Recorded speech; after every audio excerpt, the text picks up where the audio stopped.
morning and welcome to the Foggy Dew. This is Colin. Well, gang, I hope everyone had a wonderful Easter weekend with their families. Now, I've got a ton of notes, so I'm just going to go ahead and dive right into the show. And I was thinking about the SAVE Act over the weekend. And I guess I wasn't really thinking about the SAVE Act. I was thinking about the absolute infestation of RINOs in D.C. Now, what are RINOs? RINOs are just old establishment government hacks on the Republican side. These people are the absolute worst, and infestation is the right way to think about it. These people get into office and betray the voter every single time on an ideological level. Every time. And the SAVE Act is a great example of how these people operate and the idiocy that we have to deal with as Republican voters. You've got Lisa Murkowski, Mitch McConnell, and Tom Tillis defying 95% of red voters in regards to the SAVE Act. And it gets even worse than that. These three people are defying 75% of blue voters. You've got 80% of Americans, the citizenry which they represent, want this and they won't do it. And again, infestation. RINOs apparently just hate the citizen because even if the citizen wants something, they don't want to provide it to you. But I saw just this grotesque behavior from Tom Tillis over the weekend. I cannot stand Tom Tillis. Tom Tillis is the senator out of North Carolina. So Tom Tillis slithers over to CNN over the weekend. I guess CNN wanted to get this guy's opinion on Pam Bondi getting nuked. So Pam Bondi gets fired by Trump, and CNN calls old Tom Tillis to get his sage expert opinion about the situation. And why anybody wants Tom Tillis's opinion on this subject is beyond my ability to comprehend. But either which way, Tillis goes on CNN and just pukes all over himself. Tom Tillis is asked on CNN about a replacement for Pam Bondi. Do you know what his response? He didn't provide a name. His response was he doesn't really care who it is. It doesn't matter to Tom Tillis who the replacement is. What Tom Tillis wants to do is set engagement parameters for whoever Trump might nominate for the position. Tom Tillis goes on CNN and says unless the AG candidate has some qualifiers, he's a no regardless of who it is. And you might be curious to know, what are Tom Tillis's qualifiers? Tom Tillis wants the candidate, whoever it is, to pledge fealty. Fealty to the establishment. The AG candidate that Tom Tillis will vote yes on must swear that January 6th was worse than Pearl Harbor, 9/11, and the Trail of Tears. Literally, I'm listening to this thing and I almost fell over. So the candidate, doesn't matter who it is, qualifications aside, none of it matters. This candidate for AG that Trump is going to nominate must swear that January 6th was worse than Pearl Harbor. I don't know if it escaped Tom Tillis's notice, but Pearl Harbor had 24 Americans killed. And oh, by the way, it kicked off the United States in World War II. So January 6th was worse than 9/11. 9/11 had 3,000 Americans dead. So from a body count perspective, Pearl Harbor and 9/11 were objectively worse than January 6th. But I guess beyond the grotesque idea of a pledge, like the swearing of fealty to Tom Tillis's worldview, why is this required by Tom Tillis? Why does he need somebody to swear on a arranged set of facts? Because Democrats do this all the time. If you engage a Democrat in some type of conversation, they want you to swear up front that Biden won 2020. It's almost like agreeing to terms in a contract. It's like they want you to agree to a baseline of facts. It's a narrative agreement. And notice how all this is like cherry-picked. They cherry-pick subjects they'd like you to agree to. I want you to agree that masks work before we have a conversation. I want you to agree Hunter's laptop was Russian disinformation. I want you to agree that Biden was cognizant. I want you to agree that Biden won 2020. It's just like this laundry list of these bogus narratives that are offered by the establishment, right and left. And I guess just sitting here from the Foggy Dew's perspective, the only thing that I'm willing to swear to is that Tom Tillis is a horse's ass. And I guess I'll also swear that Tom Tillis should go away, preferably off the planet. Maybe Artemis can drop him off on the moon when they make a pass next time. And I guess I'm just sitting here watching this whole exchange on CNN with Tom Tillis. My question is, how do people like this keep getting elected? We don't have a better candidate than Tom Tillis. And then you look at it even further, like if you go further down the laundry list of like logical progression of thoughts here, what would be great is if the attorney general pick was a black gay woman conservative. Wouldn't that be great? It's some black gay woman conservative who thinks January 6th was totally staged and fake. I think Tom Tillis's head would explode if he was presented with that conundrum. His programming would overload. The script would have been blown apart. And the interesting thing about that whole dynamic, even if it was a black gay woman, I bet you 100% of Democrats would vote no regardless.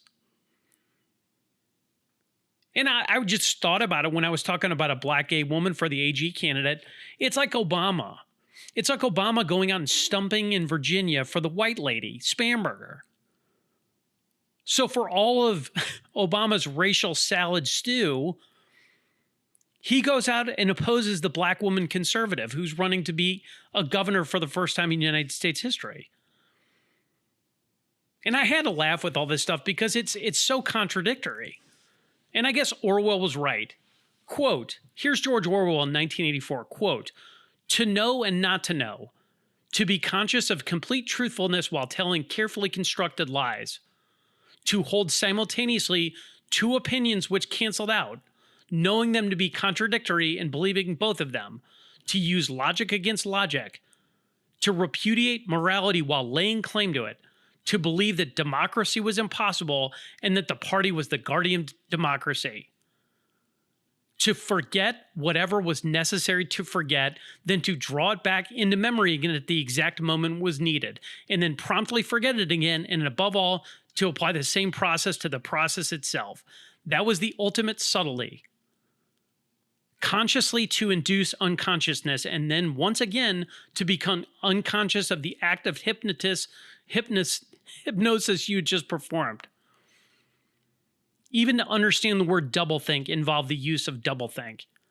Orwell was right about absolutely everything.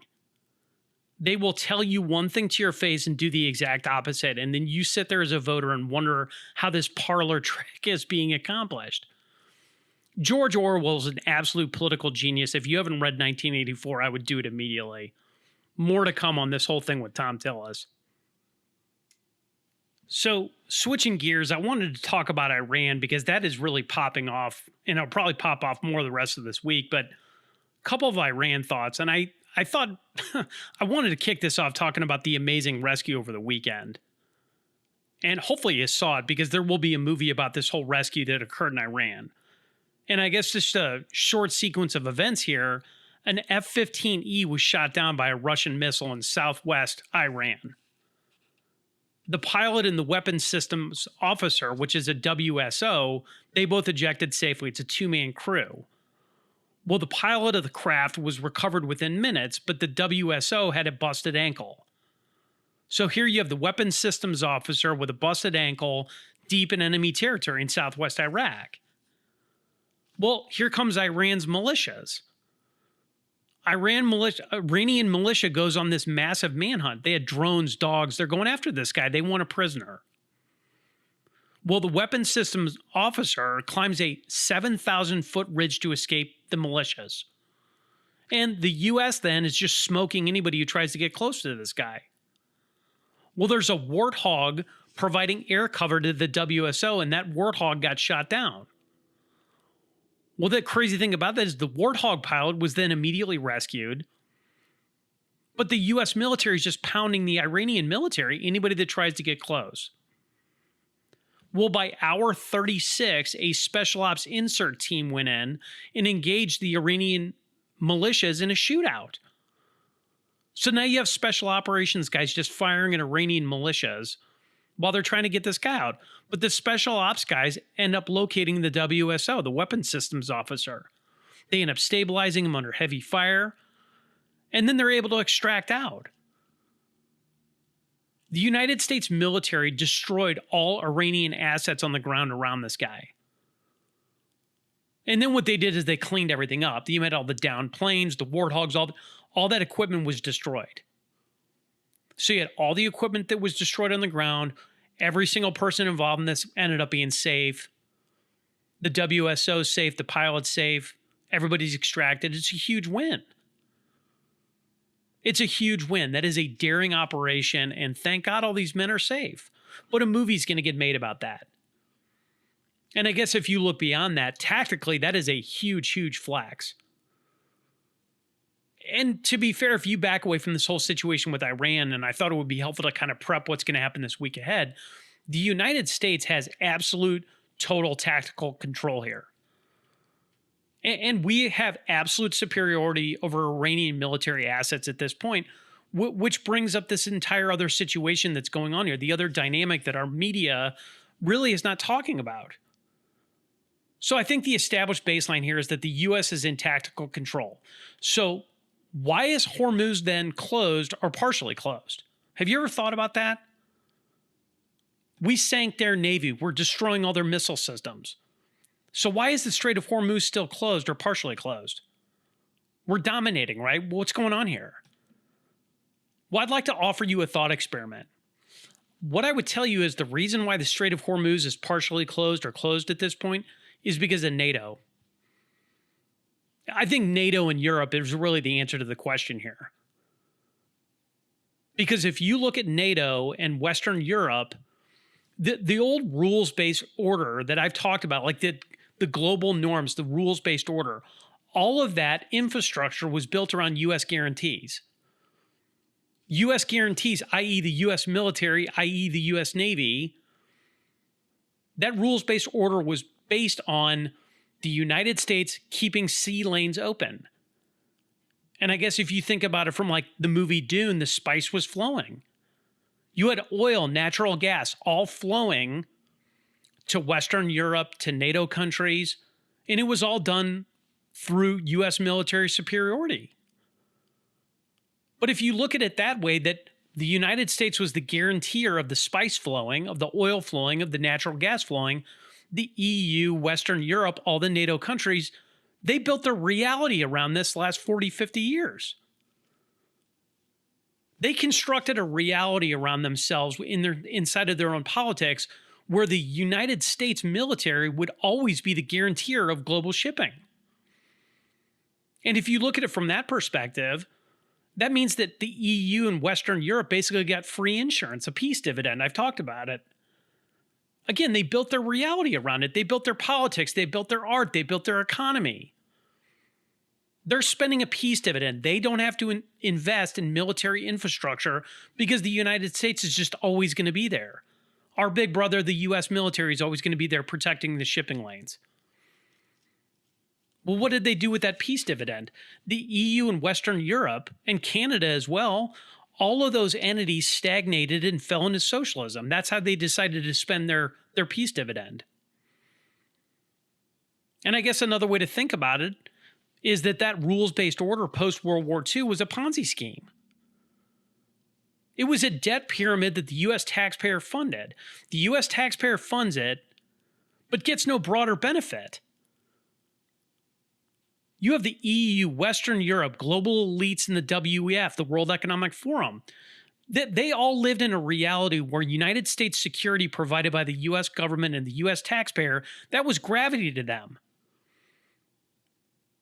U.S. military benevolence was a force which is a fact of nature to these people. U.S. benevolence based on U.S. military strength, that was the global elite's rules-based order. And guess what? The U.S. citizen pays and Europe collects. But that whole dynamic and that whole scam is collapsing in real time. And I mentioned Canada is no different. Canada hasn't helped here at all. In fact, they've been detrimental. The United Kingdom, who's our air quotes best buddy, they waited to send help. France did nothing. Germany did nothing. That's not how allies act. All of these countries flooded the airways about how Mad King Trump decided to start a war about oil with Iran. And quite frankly, all these countries started talking like Mad King Trump decided to go invade poor little Iran, and U.S. elites and U.S. media picked up that refrain that was provided by people that were supposed to be our allies.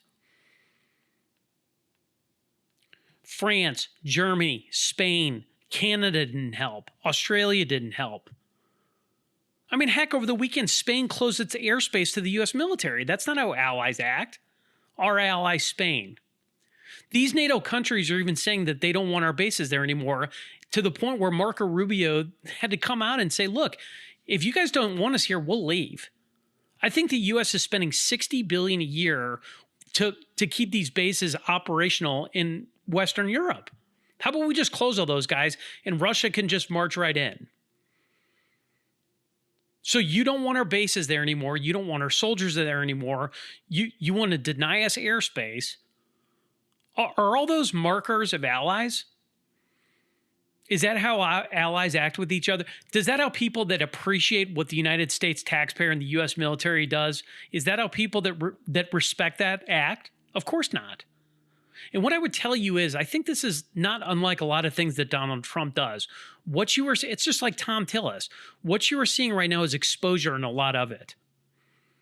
Because the rules-based order is being laid bare. NATO is being laid bare. The EU is being laid bare. The United Kingdom is being laid bare. And it seems to me that this is exactly why the strait is still, air quotes, partially closed. Because I can promise you the United States can flex here. The U.S. military, it's becoming incredibly obvious that the U.S. military can disassemble Iran's ability to contest the strait. How long did it take for us to sink their navy? 5 seconds? And all these people are talking about people could come in and start going toe-to-toe with the U.S. I'm pretty sure nobody can contest us at this point. And I'm pretty sure if we wanted to open the Strait of Hormuz, we could do it in 2 seconds flat. But if Donald Trump apparently has another reason behind it, and I believe it's just exposing NATO and Western Europe. Again, I think Trump's doing this purposefully. Because I think everybody with two eyes and a brain that's looking at this situation objectively, everyone is looking at this seeing Canada, Britain, France, Germany, Australia. All these countries are now starving for energy. They're crying about Mad King Trump. They're denying it, all the things. What you're really seeing about these people is that they are dependents on the U.S. citizenry. They're dependents. They're like children. They're energy dependents. They're energy dependents who don't want to help their benefactor, the United States. All of their assumptions, all of their realities that they've carefully constructed over the last 50 years are being exposed. And look, if the U.S. Navy decided to take over Hormuz in 5 minutes, what lesson is learned by these people? Meaning if Donald Trump had gone in the first week, we had total tactical control over Hormuz, everything was insured, all the oil was flowing, there wasn't any interruption, there wasn't any ripple effect to the global economy on oil. What lesson would be learned by any of these, by these dependents? If no lesson is learned by the dependent, then the child goes back to playing their game. They go back to the reality. Their reality is being interrupted. And anybody that has kids knows this. Without some type of pain, the dependent doesn't learn its lesson. And again, that goes back to my point about exposure to these people. Take a long, hard look at NATO. Take a long, hard look at Western Europe. Look at the EU. Our air quotes allies in the old rules-based order. You're getting a really good look at what they are. They are economic, energy, political dependents of the United States. And the only way to make a child an adult is to push them out of the nest. And that appears to me to be the calculus here by Donald Trump. Because I can promise you, based on what I'm seeing, we could take Hormuz at any moment. So I guess news flash to NATO, news flash to Western Europe, the free ride is over. Canada, And I can promise you, if I'm a citizen in that country and I'm spending X amount of money for gasoline now, you're either going to act one of two ways. You're going to get mad at the United States for causing it, or you're going to say, you know what, we should be doing this ourselves and we shouldn't have to be depending on the United States. That would be an adult way to look at it. But I hope citizens in these individual countries are seeing what's going on here. Because I think anybody being objective and being a grown-up would realize that it's not Donald Trump, it's the feckless socialists that run your countries. So hopefully these populists wake up in these places. And anyway, if I back up from the entire situation here, I think this entire thing with Iran is reaching a crescendo. I think Iran has lost any type of ability to fight. I mean, we can dismantle them like I mentioned a minute ago, and I think Trump knows this. He knows that we're at the termination of this whole thing. And I have to suspect that Donald Trump wants Iran to fold. I think that's the calculus of U.S. military leadership.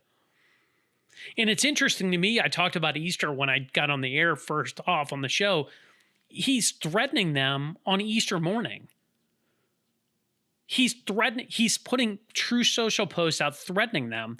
He's talking about opening the quote, this was a quote, effing straight, and I'm not going to say the word. This is the president of the United States on Easter morning talking about opening the effing straight.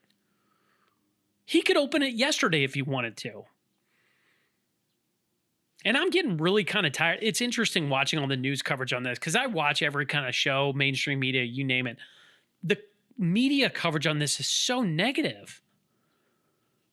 It's so negative. And Donald Trump he's constantly leading people down different paths. He says one thing and does another. He's always talking. I've mentioned this before.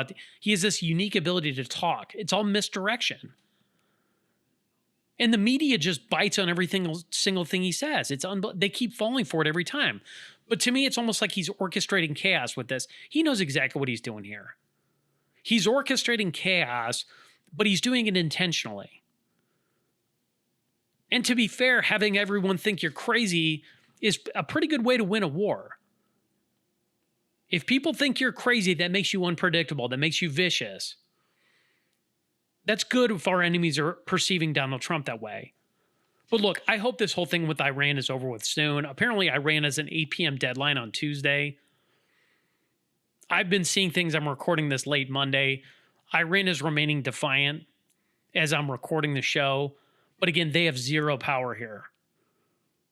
And Donald Trump indicated that power grids and bridges are next. They're going to start bombing power grids. And when the power goes out, trust me, they'll come to the negotiating table. But we'll all be watching it. And God, again, thank God for our brave men and women in uniform. So switching gears, I wanted to talk domestic politics real quick. I've said for a while now that Gavin Newsom is toast. I do not think he will be in the mix for 2028. There is no amount of Kimmel shows, Colbert shows, no matter what podcast this guy goes on, no matter who he debates, he's finished.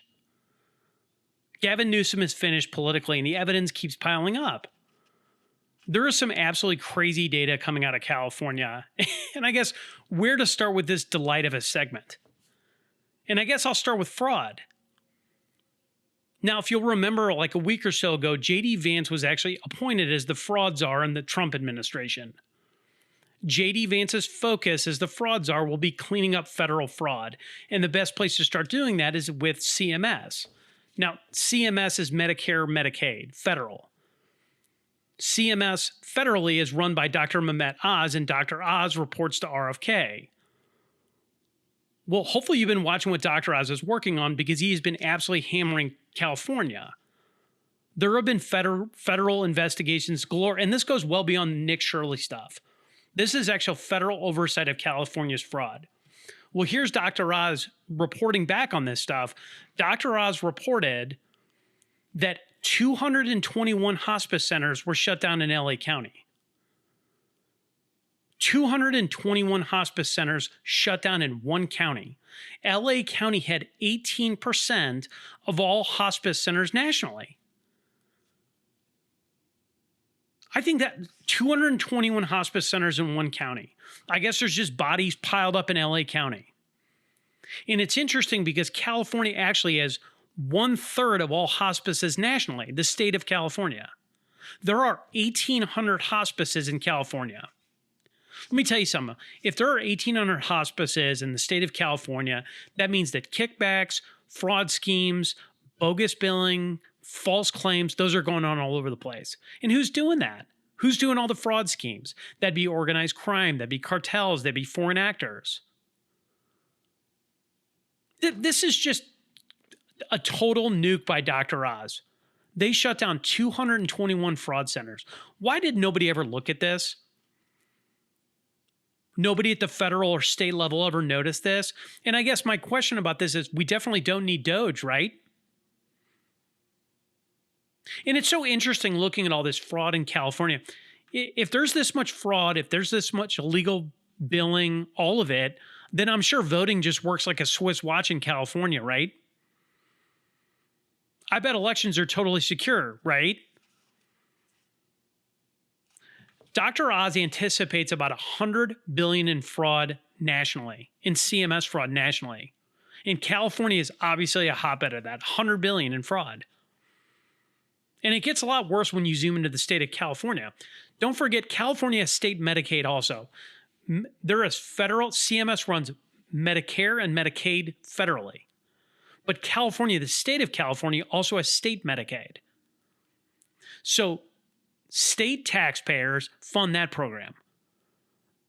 State Medicaid in California is called Medi-Cal. State-funded Medicaid, and by the way, illegals can access this. Medi-Cal, state-funded Medicaid in the state of California, are you ready for this? $146 billion in fraud. Fox News is reporting there is $146 billion in fraud in Medi-Cal. $146 billion in state Medicaid fraud. That's a spicy meatball. And who has direct control over that? Gavin Newsom. This is 100% on the executive, and that would be Gavin Newsom. I haven't even gotten into the fires or anything like that, but this is 100% on him. But it gets worse for Gavin Newsom. CBS is doing a thing now called journalism. CBS had a news report out the other day, and the basis of the story was to investigate the claim that these evil oil companies were price gouging in California. So state leaders are lying and saying that oil companies are gouging the citizenry. State leaders meaning, i.e. Gavin Newsom. So people like Gavin Newsom claim that it's the evil oil tycoons that are gouging the poor citizens. It's the evil white men price gouging the poor denizens of California. Well, CBS did some investigation into that claim and found out otherwise. CBS News found the following led to higher gas prices. These are the factors that led to this. Higher state taxes, labor and business caused by California laws, California onerous climate regulation, California state laws on fuel blend. CBS found absolutely no evidence that gas companies were gouging the California citizenry. It was all perpetrated by California's leadership. The same people that are saying it's the gas companies. So the California leaders were totally lying, and CBS reports this as a, quote, political narrative shifting, end quote. And I guess the point is that California leadership can't hide this anymore. CBS said 2 refineries were shuttered because of overregulation. Why were the refineries shut? Well, the refinery owners cite rising state taxes, increased regulation, long-term policy uncertainty, shrinking margins. Gee, what a shock. They can't make a profit there anymore and have no idea what the long-term implications of being in California are. It's interesting, too, when you actually get to the pump. The state of California charges a 61% excise tax on gas. 61% excise tax on gas plus environmental fees. I said a crazy blend of fuel. California requires this. California requires this crazy blend of fuel. Well, if you're requiring an exotic fuel mix, that means higher cost to the consumer. Valero shut down. Phillips 66 shut down. Those 2 refineries, Valero and Phillips 66, Those refineries shut down counted for about 20% of California's access to fuel. Those refineries, Valero and Phillips 66, were being strangled by green laws. Those green laws drive away production. Well, now what happens? California has to import. They're looking at data now that says that gas in California could hit $7.35 all the way up to $8.43 a gallon in the fall. $8 a gallon for gas. Now, the crazy thing about $8 a gallon is that 55% of each gallon of gas are because of California state law. So half of every gallon of gas, then basically you get half of the cost of that's going into your tank is brought to you by the California legislature. 55% of every gallon is inflated by California law. Newsom has 2 more years of this. 2 more years of exposure about his poor leadership of the state of California. The Democrat Party cannot run this guy. Because quite frankly, if I'm Kamala Harris or another person running against him, he would be eaten alive by his own at a debate. Other Democrat candidates would nuke this guy if they got on a stage with him. $8 a gallon in gas? $146 billion in Medicaid fraud? And again, imagine the voting that's going on in California. So this is coming out now. You've got another, 2 years before this would even come up with Gavin Newsom being in a position to run for 2028? Anybody, and I mean anybody, telling you that Gavin Newsom is a viable candidate knows absolutely nothing about politics. This is exactly why this whole situation is exactly why the state of California is going to lose 4 to 5 electoral seats in 2030. People are leaving the state in droves. Capital is fleeing. You have insane governance. When you have insane governance, capital flees, people leave. Even Gavin Newsom, by his own actions, is admitting that this is bad. In a thinly veiled admission, Gavin Newsom just spent $20 million on marketing. So the governor got money from the state of California to boost California's image nationally. Gavin Newsom just got money and went out and hired a New York marketing agency. He doesn't even hire a California business, by the way. He hires a New York marketing agency. He hired a PR firm out of New York. He hired the PR firm Edelman at $20 million a lick. So Edelman's going to get $20 million of California's state taxpayer money, so Edelman will boost California's image then nationally. The contract Edelman got runs from April 26th through December of 27. And the interesting thing about December 2027, that would coincide with the start of 2028. So California would have its image boosted up until the time it was the point where Gavin Newsom would actually enter the 2028 race. But if you need $20 million to boost your image, I guess tell me you suck without telling me you suck. And I guess going back to the initial premise of my rant here, this man is finished. Again, there's not enough podcasts, Kimmel's, Colbert's in the world to save this guy. And if you're curious, here's Polymarket. I had to laugh at this because I was curious. So Polymarket odds today have got J.D. Vance at 18%. This is for 2028. Vance is at 18%. Newsom is at 17%. Marco Rubio, 15%. AOC, 6%. John Ossoff, 4%. Kamala, 3%. Buttigieg, 2%. They've actually got Trump at 2% too, which I thought was interesting. And Polymarket, I had to laugh at this. Polymarket actually has Dwayne "The Rock" Johnson and then also Michelle Obama at 1%. So Dwayne "The Rock" Johnson and Michelle Obama are at 1%. Look, if you're a man polling at 1%, your odds aren't good. But Newsom is the blue betting favorite. I love it. It's going to get a lot worse for this guy. Keep watching it. It's going to be a clown show. So switching gears, I wanted to talk about a guy that I thought was super interesting in history that you might not have ever heard of, and that would be a guy named John Andre.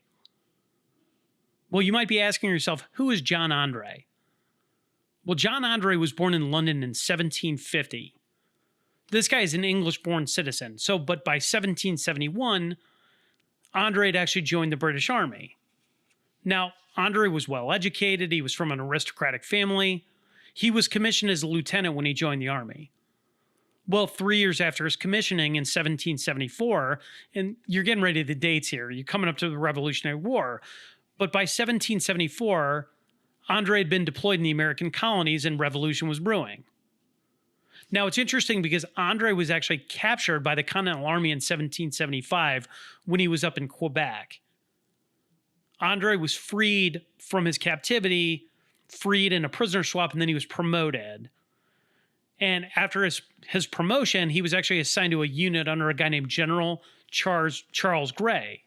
Well, Andre participated in what they called Gray's Raids. Gray's Raids were a bunch of British attacks against colonial coastal positions.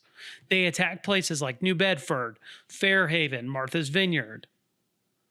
Those coastal attacks hampered colonial resistance, and it gave Andre a view at combat. Well, what it also gave him was a view of how the coastal elites operated. Andre was viewed very, very well by loyalists. Now, loyalists were colonists that were still loyal to the crown. Andre was very, very gregarious. He loved his social life. He loved painting. He wrote songs. Again, I mentioned he was an aristocrat. This guy loved writing. He spoke German, spoke French, spoke Italian. But his manner and his activity with General Gray elevated him into military intelligence. So this very gregarious aristocratic man with his combat experience, by 1779, Andre was actually the head of British intelligence in North America. Remember I talked about his contacts. Remember I talked about how he was well regarded by loyalists. One of his marks was a lady named Peggy Shippen. And a mark is somebody you work as an intelligence asset. Andre cultivated this woman. He used her. Now, who is Peggy Shippen? Peggy Shippen actually had a very famous husband. Peggy Shippen's husband was actually Benedict Arnold. Well, Andre, the British intelligence officer, used Peggy Shippen to communicate with Benedict Arnold.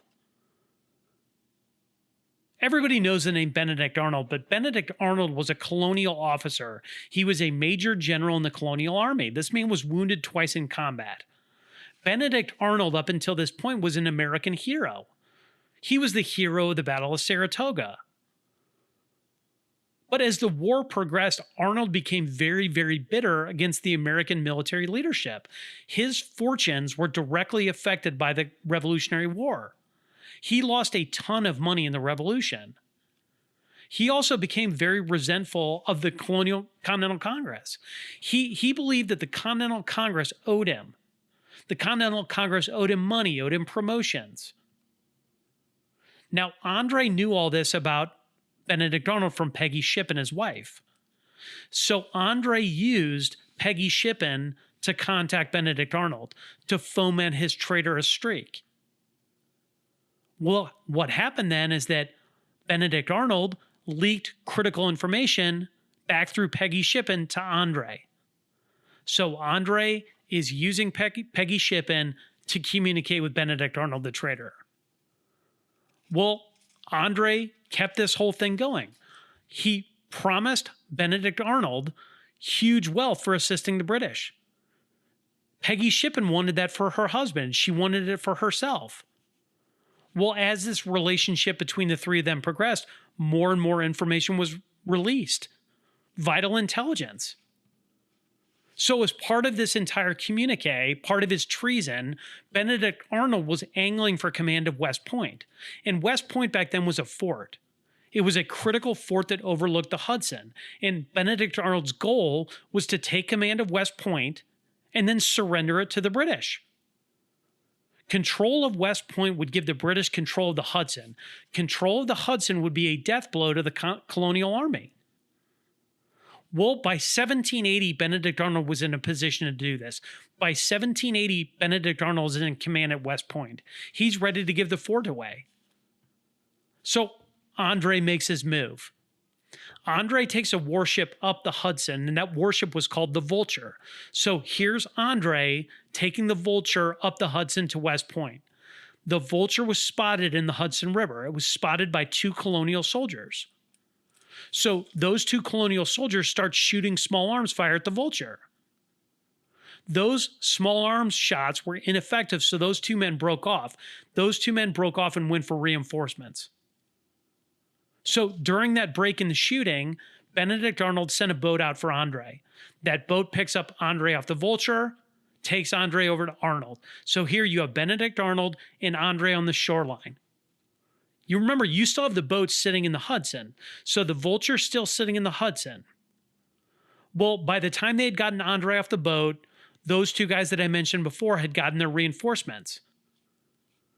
So these reinforcements start shooting at the Vulture.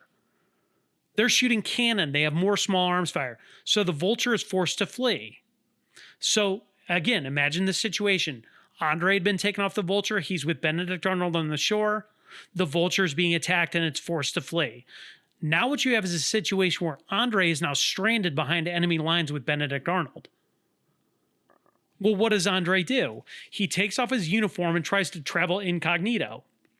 Benedict Arnold had actually given Andre documents and a pass. So here you have Andre, the head of British intelligence, fleeing overland. He's fleeing overland dressed as a civilian. Well, of course, Andre is intercepted. This man is intercepted by 3 colonial soldiers. And the interesting thing is, Andre actually thought they were loyals. He thought they were sympathetic to the crown. And guess what, Andre? They were not. They were colonial regulars. So these 3 guys stop Andre. He's dressed in civilian clothes. Andre shows them the pass from Benedict Arnold. Something about Andre smelled, and these guys don't buy the whole thing. So they end up searching him. They strip search him, and they find Arnold's documents in his boot. The documents that these 3 men found included Benedict Arnold's plans for West Point. Andre is then taken into custody by the Continental Army. He's taken into custody along with the documents. Now, it's interesting because he's taken to a fort. The commander of the colonial fort was a guy named Colonel Jameson. So this Colonel Jameson guy now has Andre the spy captured, but he also has documents that indicate that the hero, Benedict Arnold, is a traitor. So he's like, man, what do I do with this? So what he did, he tried to play it cool. He sent Benedict Arnold a note. That note merely said that Andre had been captured. So Benedict Arnold gets a communique that says that Andre had been captured by the colonial army. He knows what that means. He gets news that Andre's caught. He and Peggy Shippen immediately fled. He grabbed everything he could get his hands on, and he took his own personal boat, and he got out to the Vulture. They found the Vulture, and then Benedict Arnold and Peggy Shippen surrendered to the Vulture. By the time all this occurs, that Benedict Arnold flees, George Washington is totally aware of this entire situation, and he knows that Benedict Arnold is a traitor. George Washington obviously put out an APB, get Benedict Arnold, but by that point, Benedict Arnold had already slipped the trap. Benedict Arnold was gone, but Andre was caught. So what happened was is a military trial was then convened, and Andre was found guilty. He was found guilty of being a spy and sentenced to death. Andre requested, as a military courtesy, to be shot by firing squad. That's a military execution, being shot by a firing squad. Washington refused him. Washington wanted Andre hung as a spy. Now, it's interesting, when Andre was actually hung, he put the noose on himself and tightened it. Bottom line, Andre was executed. Now, if you back away from this whole situation, Andre was very, very popular in Britain. And this execution was viewed very poorly by the British. Andre, after his execution, was seen as a British hero, a British patriot. But then you might be asking yourself, what about Benedict Arnold? Well, Benedict Arnold was commissioned as a general in the British Army after this entire incident. So here's Benedict Arnold, the biggest traitor ever. He became a British general. Now, he did lead a few raids on U.S. soil after switching sides. It was a couple small raids, no major engagements. And remember, that was in 1780.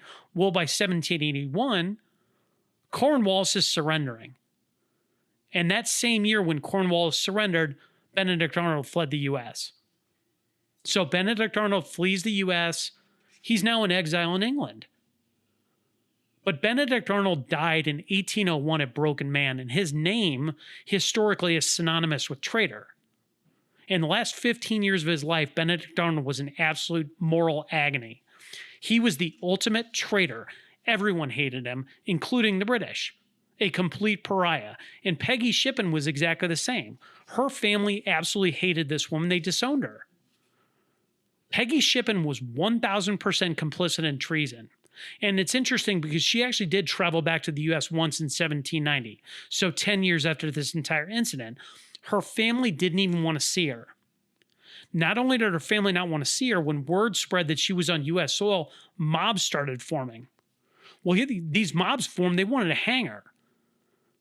Well, after this whole incident with the mobs and her family disowning her, Peggy Shippen finally fled to England permanently. And Peggy Shippen died of cancer in 1804, totally hated by everyone and penniless. But that is the story of John Andre. He is a key figure in the Benedict Arnold story, but John Andre was just always super interesting to me. So, okay, I'll go ahead and wrap the show for today. If you like the show, please go ahead and tell a friend about it. If you would, please follow us on Spotify. You can also follow us on Instagram at Foggy Dew Daily. If you have any questions for the show, please go ahead and email us at foggydew95@gmail.com. But in the meantime, I'd ask you to say a prayer, ask questions, and stay vigilant. This is the Foggy Dew signing off.